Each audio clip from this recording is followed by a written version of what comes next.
In this video, I'm going to show you how to blur parts of an image in GIMP step by step so you can hide a face, protect private details, or soften any area of a photo in just a few minutes.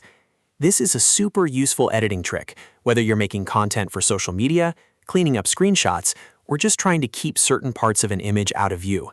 And if you find this tutorial helpful, make sure to hit like and subscribe for more easy software guides like this one. Now, let's jump right in.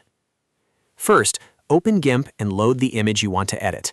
To do that, click File at the top, then choose Open and select the photo from your computer.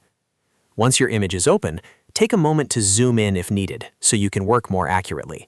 The clearer your view, the easier it will be to select the exact area you want to blur.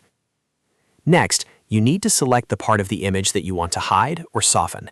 In GIMP, you can use the Free Select tool, which looks like a lasso, or the Ellipse Select tool if the area you want to blur is more circular or oval-shaped.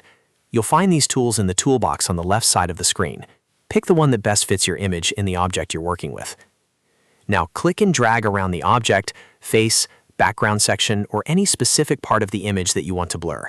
Try to make your selection as accurate as possible. If you go a little outside the edge, that's okay, because we're going to soften the selection in the next step. If you're blurring a face or a small detail, be careful and take your time tracing around it. Once your selection is made, the next important step is to soften the edges. This helps prevent the blur from looking too sharp or unnatural. Go up to the Select menu, then choose Feather.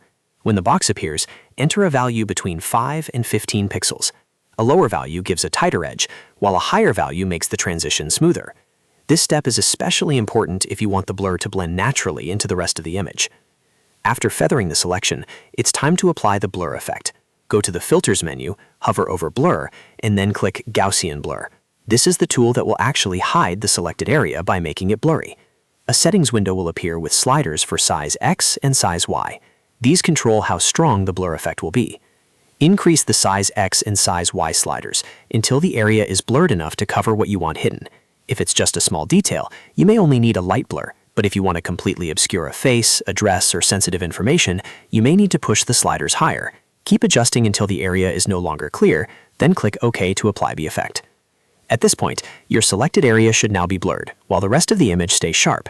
Take a second to inspect the result and make sure the blur looks natural and covers everything properly. If needed, you can undo and try again with a different selection or stronger blur settings. A little fine-tuning can make a big difference in the final look. And that's it. You've now learned how to blur parts of an image in GIMP. This is a simple but powerful editing skill that can help you protect privacy, emphasize important areas, or clean up your visuals with just a few clicks. If this guide helped you out, please hit the like button, subscribe for more GIMP tutorials, and turn on notifications so you don't miss the next one. Thanks for watching, and I'll see you in the next video.